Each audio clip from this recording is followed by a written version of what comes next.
शहजाद, आपकी इसके ऊपर क्या राय है? भारत के कॉन्टेक्स्ट में तो आप बताएंगे, लेकिन अगर इस इशू को थोड़ा सा खोलें और इंटरनेशनली देखें, सिडनी हमले के बाद इस्लामोफोबिया में बड़ा इजाफा हुआ, मुसलमानों के खिलाफ जो ऑस्ट्रेलिया में ही रहने वाले थे बहुत देखा कि जराइम हुए या उनको हरासा किया गया उनके मज़हब की बुनियाद के ऊपर, इस वाक़े के ख़िलाफ़ ख़ास तौर पे।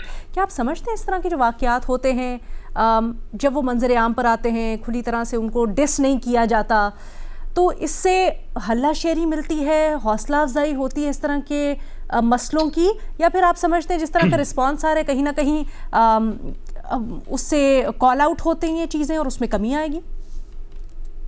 बहुत शुक्रिया अलीना। दोनों ही वाकयात बहुत अफसोसनाक है, जो सिडनी में हुआ वो भी, और जो इन डॉक्टर साहिबा के साथ एक चीफ मिनिस्टर ने किया, यानी कि एक पब्लिक ऑफिस होल्डर हैं और पब्लिक में उन्होंने ये जो तमाशा किया। देखिए, आपने मेरे ख्याल से बिल्कुल सही एक पॉइंट टच किया है कि अब हम इसको सिर्फ इंडियन पर्सपेक्टिव में नहीं देख सकते। जब ये सिडनी वाला वाकया हुआ तो आपने देखा ना कि टॉमी रॉबिन्सन जैसे लोग, उनके ट्वीट्स आना शुरू हो गए, जबकि इस वाकये ने हमें एक बड़ा पैगाम दिया है ना कि जहां पे अगर ये दहशतगर्द मुसलमान थे जिन्होंने फायरिंग की बाप बेटे, तो वहां पे इनको दबोचने वाला, पकड़ने वाला वो शख्स भी मुसलमान था, जिससे पता चलता है, हम तो यहाँ पे बैठ के बात करते हैं because we have been victim of it, कि ना मजहब, दहशतगर्दी का ताल्लुक कोई मजहब से है ना ओरिजिन से है। और इंडियन मीडिया वही हमेशा जो इमेच्योर एक्ट करता है कि उनको शायद नाम से लगा कि पाकिस्तानी है, उन्होंने एक प्रोपेगेंडा शुरू कर दिया पाकिस्तान के खिलाफ। लेकिन जब ये खबर पता चली कि वो इंडियन है, आपने कितने चैनल्स पे यहाँ देखा है कि लोग शादियाने बचा रहे होंगे।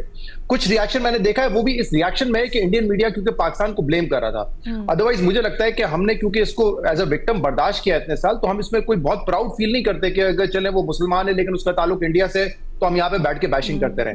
लेकिन वहां के एक मीडिया में इमेच्योरिटी है। आपने देखा टॉमी रॉबिन्सन ने जब ये इस चीज पे ट्वीट भी किया कि जो एक शख्स ने आके उसको पकड़ लिया और उसको न्यूट्रलाइज करने की कोशिश की दहशतगर्द को, तो उसने उसका मजहब नहीं बताया कि जो पकड़ने वाला था वो भी मुसलमान था उसको। तो ये डिस्क्रिमिनेशन, एक बायसनेस, इस्लामोफोबिया ये है, देखने में आ रहा है। इनफैक्ट मैं आपको बताऊं, पिछले हफ्ते ही मेरा एक दोस्त सिडनी से आया, मैंने उससे पूछा कि क्या हालात है, क्योंकि आपको पता है कि दुनिया भर में सिर्फ ये तो मजहब के हवाले से नहीं हो रहा, इमिग्रेंट्स के हवाले से भी हो रहा है। तो उसने मुझे बताया कि ऑस्ट्रेलिया में भी, जहां पे पहले हम ये नहीं सुनते थे, अब इस तरह के वाकयात हो रहे हैं, एशियंस के साथ हो रहे हैं, इंडियंस के साथ हो रहे हैं, सिख कम्युनिटी के साथ बहुत ज्यादा हो रहे हैं, जहां पे जो लोकल्स हैं वो उनको हरास करते हैं, इस तरह पब्लिकली हरास कर रहे होते हैं। और उनके रीजंस अलग हैं, जरूरी नहीं है वो मजहब से जुड़ा हुआ हो। एक तो वहां पे रेंटल्स बहुत ज्यादा हाई हो गए इमिग्रेंट्स के आने की वजह से, जो कि आपको पता है यूरोप में पूरा एक मसला है, तो वो भी एक वजह है। सिर्फ नॉट नेसेसरीली कि उनका रंग देख के, उनकी नस्ल देख के, उनका मजहब देख के रिएक्ट करते हैं, बट उनको पता है इमिग्रेंट्स की वजह से चीजें, कीमतें, रेंट बहुत ज्यादा बढ़ गए हैं, उस वजह से भी वो एक रिएक्शन आ रहा होता है।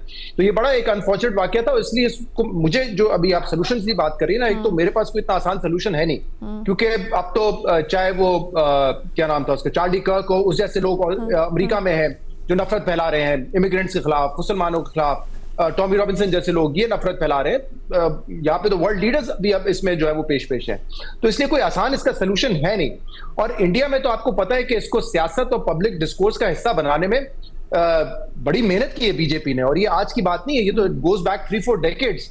मैंने इस पे एक प्रोग्राम भी किया था, मैं इसके नंबर्स ही देख रहा था। अगर आप देखें, जब ये स्प्लिट भी हुआ जनता पार्टी का और बीजेपी बनी, 1984 में जो इलेक्शंस थे लोकसभा के, सिर्फ 2 नशिस्तें थी उनकी। 1989 में 85 हो गई, और फिर 1992 में जब बाबरी मस्जिद वाला इंसिडेंट हुआ, और उसके बाद पूरी एक उन्होंने मूवमेंट चलाई, राम जन्मभूमि मूवमेंट।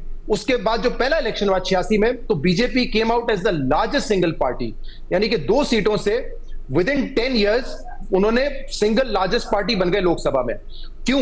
क्योंकि उन्होंने बाबरी मस्जिद जैसे इंसिडेंट्स उठाए और इस तरह के कई वाकयात उठाए जिसपे वो मजहब के ऊपर सियासत करते रहे, मुसलमानों के खिलाफ नफरत फैलाते रहे। हेंस हमने देखा कि जो अभी हम बात कर रहे थे दूसरे पार्टिसिपेंट्स भी, कि एक जो सेक्युलर इंडिया था वो अब एक हिंदुत्व की पॉलिसी पे चलता हुआ नजर आ रहा है। एटलीस्ट उनमें उनकी जो लार्जेस्ट पार्टी है वो उस पर चलती हुई नजर आ रही है। अब यहाँ पे सोल्यूशन क्या हो सकता है? एक तो ये हो सकता है कि बीजेपी से जान छुड़ाएं और फिर कोशिश करें कि दोबारा जो एक सेक्युलर इंडिया है उसको उसकी तरफ लेके जाया जाए। मैंने बहुत ज्यादा फॉलो नहीं किया रिएक्शन, कुछ शायद हो सकता है बीजेपी के लोगों ने इसको कंडेम किया हो। अच्छा, by the way, Nitish Kumar का ताल्लुक बीजेपी से नहीं है, वो उनके जो एनडीए इत्तेहाद है उसमें आते हैं, जनता दल पार्टी के वो चीफ मिनिस्टर हैं, उनका डायरेक्टली बीजेपी से कोई ताल्लुक नहीं। बट ऑब्वियसली बिहार में भी जो जीते हैं वो अलायंस था ना, इनका अलायंस था, और ये वहां पे चीफ मिनिस्टर बने और लैंडस्लाइड विक्ट्री थी वहां पे। ऑब्वियसली नजरिया इनका एक ही होगा, लेकिन वो बीजेपी से उसका ताल्लुक नहीं है। मैंने कहा सिर्फ ये करेक्ट कर दूं कि ये बात इस तरह जा रही है कि बीजेपी से उनका ताल्लुक है, लेकिन ऑब्वियसली आइडियोलॉजी, उनकी सियासत वो एक जैसी ही है, इसीलिए वो एक अलायंस में है। अब मैंने जो है बीजेपी के इतने ज्यादा नहीं देखे कि उन्होंने कितना इतना कंडेम किया है, कांग्रेस ने किया है, सिविल सोसाइटी में लोग उठा रहे हैं। अच्छा, वहां के मुसलमान भी आपको पता है इन द रिसेंट ईयर्स बड़े बैकफुट पे चले गए। पहले वहां के जो बड़े स्टार्स हैं आमिर खान वगैरह, वो ये बात करते थे कि हमें घर मिलने में मुश्किल हो रही है, नसीरुद्दीन शाह ने इस तरह की बातें की थी, लेकिन जब बैकलैश आता है तो वो भी अपने शेल में चले जाते हैं, खुलकर बात नहीं कर सकते, क्योंकि जहां पे 22 करोड़ मुसलमान हैं वहां पे 1.25 अरब जो है वो हिंदू भी हैं।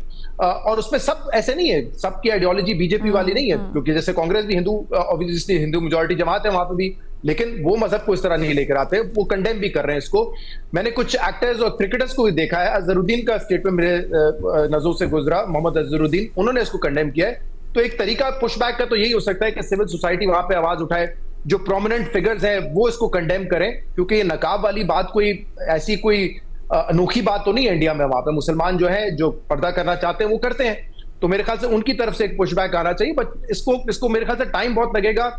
और बीजेपी अगर आउटवोट होती है तो ही शायद इसके इम्कान ज्यादा बढ़े कि वो तेजी से हो। लेकिन एज आई सेड, क्योंकि दुनिया भर में इमिग्रेंट्स के खिलाफ, मुसलमानों के खिलाफ एक इस वक्त मुहिम चल रही है, तो उसमें तो मुझे लगता है बीजेपी को इससे शय ही मिलेगी।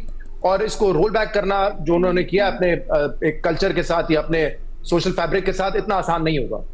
अच्छा, क्योंकि हम अलीना, जी रीमा, नहीं वैसे किसी दिन मैं सोच रही थी कि जब भारत में सेक्युलरिज्म इज अंडर अटैक तो हम उसको काफी मोर्न करते हैं पाकिस्तान में, बट क्या एक सेक्युलर कॉन्स्टिट्यूशन एक ऐसी ख्वाहिश है, ख्वाब है जो पाकिस्तानी देखते हैं, या सिर्फ हम उसको इस्तेमाल ही करते हैं क्योंकि भारत में चैलेंज हो रहा है? तो शायद किसी दिन हमें इस पे प्रोग्राम करना चाहिए कि क्या पाकिस्तान में भारत के माजी से सीख के कि हमें भी क्या एक सेक्युलर आइन की तरफ, एक सेक्युलर मुल्क की तरफ जाना चाहिए, उसके क्या फवायद होंगे, क्योंकि अनफॉर्चुनेटली ऐसी डिबेट हम पाकिस्तान में देखते नहीं हैं।